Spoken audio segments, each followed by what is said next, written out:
안녕하세요. 절대값TV의 명품 PD 한PD입니다.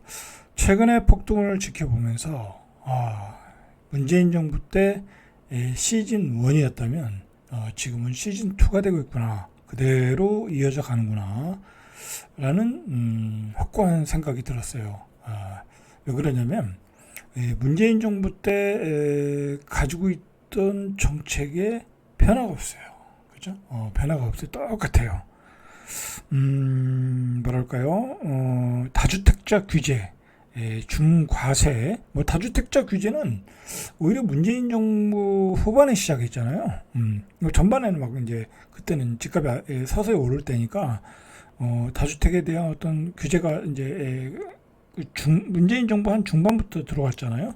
근데 이제 그런 기조가 이재명 정부에 이어지면서 그 부작용이 그대로 시장에 나타나는 거야. 자, 다주택자 규제로니까 지방의 아파트가 거래가 안 돼. 지방으로 갈 유동성이 서울에 다 모여 있어. 그것도 서울의 핵심지만 모여 있어. 서울도요. 1분위에서 5분위 아파트가 있으면 1분위 아파트는 오히려 하락을 했다고 그래요. 하락을 했고 5분위 아파트, 고급지 상위 20%의 아파트는 가격이 폭등했다고 그래요. 그러니까 그런 쪽으로 돈이 다 몰리면서 집값을 폭등을 시키고 있는 거야. 자, 그런 부작용이 왜 생기겠어요? 지금 우리 부동산이 가지고 있는 모든 세제, 정책, 자, 그거에 기인하는 거예요. 그리고 그 상위에는 그 기저라고 그러죠. 기저에는 뭐가 있냐? 서울 수도권의 집중화. 노무현 정부 때부터 이 지역균형 발전을 적극적으로 시도를 했죠. 행정수도를 만들면서 문재인 정부 때도 나름대로 노력을 했고, 자, 그런데 문재인 정부가 이제 물러나고 윤석열 정부가 들어서면서부터는 뭐 이제 지역균형 발전이 이제 뭐 저기 이제 떠나버렸고, 이제 뭐 거의 뭐 유명무실됐고, 뭐 그냥 가끔 이제 이 뭐라 그러죠? 이 멘트, 그죠? 그냥 이 서비스 멘트만 치는 거야. 지방에 내려가서 뭐 지역균형 발전해야 된다. 뭐 무슨 산업을 육성해야 된다. 뭐 그런 식으로 이번에 이제 일본에서 이시바 총리가 왔잖아요. 이시바 총리가 와서 뭐라고 그랬어요? 일부러 부산에서 만난 거야. 내년 이제 그 지방선거에 대한 어떤 퍼포먼스죠. 그리고 또 부산도 가깝고 일본에서 오게 그러면서 뭐 지역균형 발전 어쩌고저쩌고 이제 또 떠들고, 아니 이시바 총리가 왔다고 뭐 지역 거기서 뭐 총리를 만난다고 지역균형 발전이 되겠습니까? 그죠? 차라리 세종에서 만나든지 행정수도에 유상이 있는 건데, 어쨌든 지역균형 발전은 이재명 정부 들어서는 별로 관심이 없다. 그러면서 이제 어떻게 보면 이제 서울은 더 공고해지고 있구나. 서울로 더 몰릴 수밖에 없구나. 그리고 실제로 뭐 어떤 산업 활동의 모든 것, 재화의 모든 것이 서울에 몰려 있구나. 그런 그 대중적인 인식이 확산이 된 거예요. 그러면서 이제 고급지 아파트만 올라간다. 그런데다가 그리고 최근에 이제 자산시장에서의 유동성이 어마어마하게 커졌어요. 이제 그 유동성을 상위 10% 또는 5%가 다 빨아간 거죠. 주식에서 누가 돈 벌었겠어요? 금 투자해서 누가 돈 벌었겠어요? 코인 투자해서 누가 돈 벌었겠어요? 상위 5%가 다 빨아간 거예요. 자, 그 돈을 가지고 결국은 또 고급지 아파트를 사더라. 여러분들, 고급지 아파트가 이제 뭐 똘똘한 한 채라고 하지만은 생각을 해보세요. 자식이 2명이야. 근데 그 2명한테 다 사주는 거야. 그리고 자기도 한 채 가지고 있고 또는 2채 가지고 있어. 2채 가지고 있고 아들 하나 딸 하나 분가시켜서, 그러면 그 한 집안에 최소 3채 내지 4채를 가지고 있는 거예요. 그죠? 그렇게 되는 거예요. 똘똘한 한 채가 아니에요. 한 가족이 다 강남 아파트를 가지고 있는 거야. 그러면서 수요가 폭발하고 강남의 유동성이 쏠리더라라는 거죠. 자, 이런 것들을 이 정부가 해결을 해야 되는데 해결책이라는 게 거의 없어요. 저번에 공급대책에서 나온 거는 경기도권에 LH 아파트를 공급하겠다는 거고, 그리고 얼마 전에 뒤에서 얘기했지만 오세훈 시장이 정비사업을 통해서 뭐 31만 호를 뭐 한강벨트에 공급을 하겠다. 뭐 그거는 거의 뭐 허무맹랑한 이야기고, 그죠? 허무맹랑해. 뭐 정비 사업이라는 게 그렇게 빨리 되지도 않고 다 되면 그렇게 되겠죠. 근데 뭐 그건 수십 년, 그죠? 수십 년이 돼야 가능한 얘기고, 그러면 이제 어쨌든 집권 여당에서 해결을 해야 되는데, 집권 여당은 내놓을 게 없어요. 그리고 내놓을 생각도 없다. 내놓을 생각도 없다. 여러분들, 제가 이번 시간에 이야기하고 싶은 것은, 정부에 기대를 하지 말아라. 정부의 본색, 여당의 본색, 누가 정권을 잡든, 집권당의 본색을 우리가 좀 알아야 돼. 알아야 돼. 첫째는 지역균형 발전에 관심 없다. 두 번째는 결국은 세금 폭탄을 때릴 것이다. 보유세를 강화시키겠다라는 언급을 했죠. 국토부 장관께서 언급을 했어요. 조금씩 빌드업을 하는 거죠.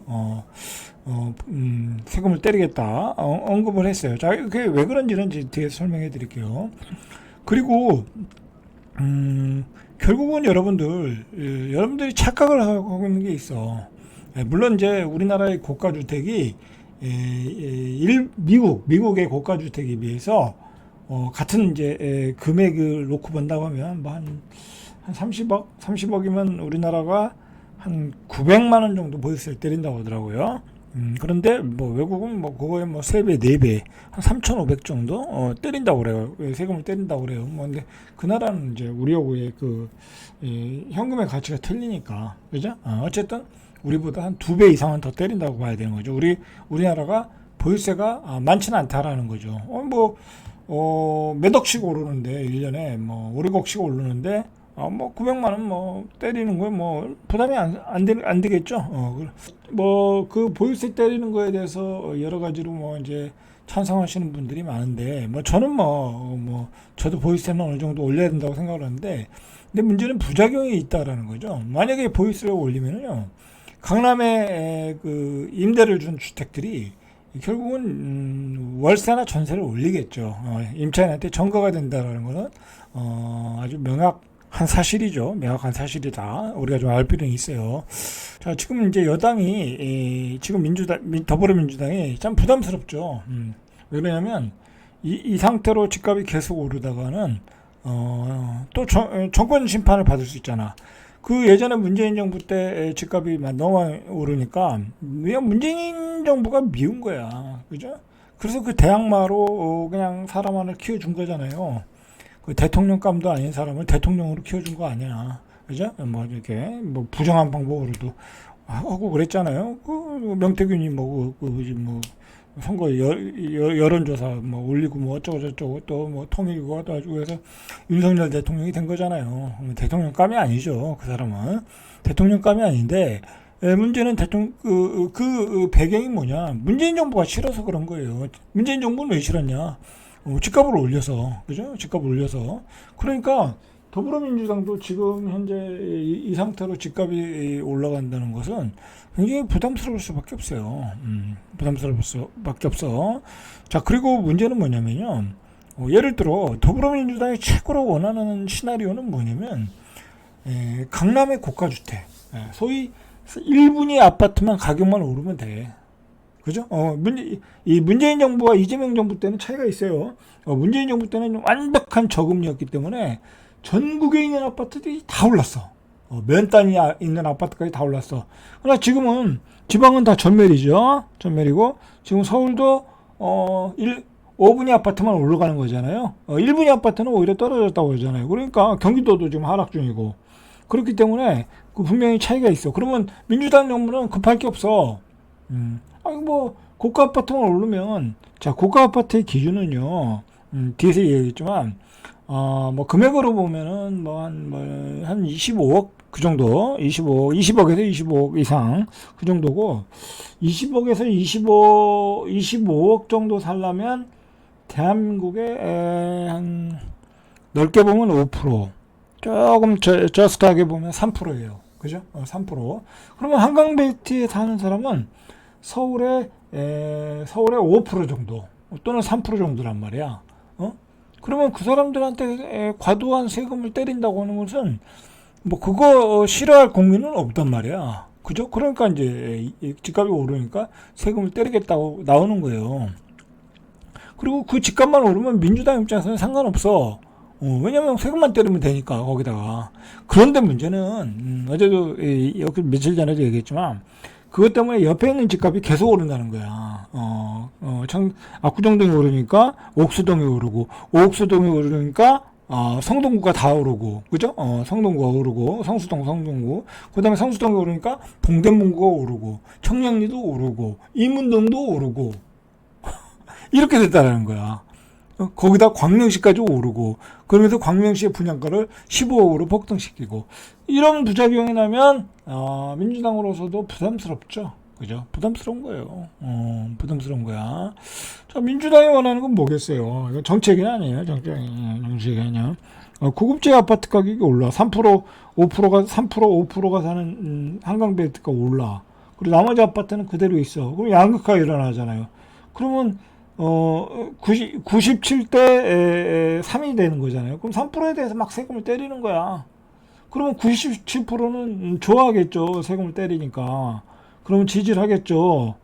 그죠? 그렇게만 되면야 민주당이 더 정치공학적으로는 유리한 거죠. 그러나, 그것만으로 끝나는 게 아니다. 결국은 임대인이 임차인한테 전가를 할 것이다. 그죠? 전가를 할 것이다. 그런 문제가 발생할 것이고, 아까도 말했듯이 주변의 분양가를 올리고요. 그리고 민주당이 지금 계획하고 있는 것처럼 계속해서 토지거래구역을 묶은다고 하면 계속해서 풍선 효과가 나고 결국은 수도권의 아파트 가격도 폭등시킬 거라는 거야. 응?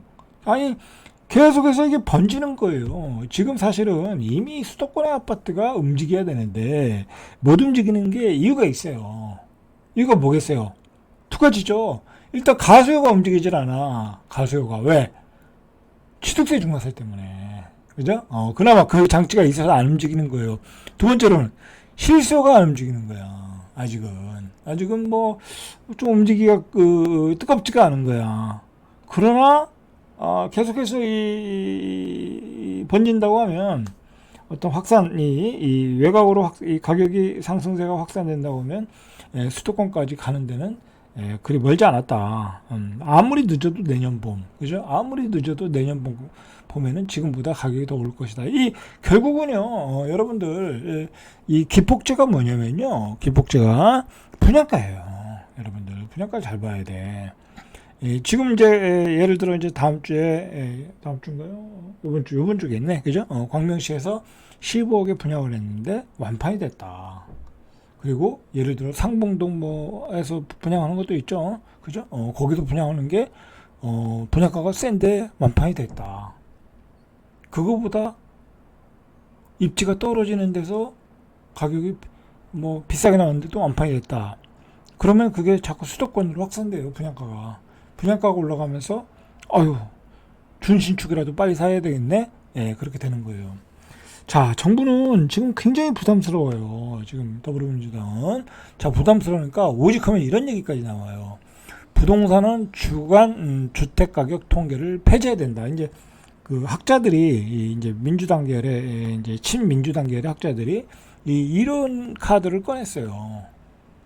이게 악용되고 있다라는 거야. 뭐 악용되긴 뭘 악용돼요. 그 팩트지. 그냥 부동산 가격이 오르는 것을 나오는데 국가가 내는 통계를 이제 안 하겠다, 폐지하겠다라는 게 앞뒤가 안 맞는 말이죠.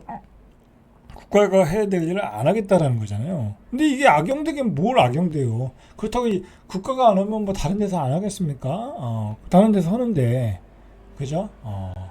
자, 이런 악수도 두더라라는 거죠. 악수도 두더라.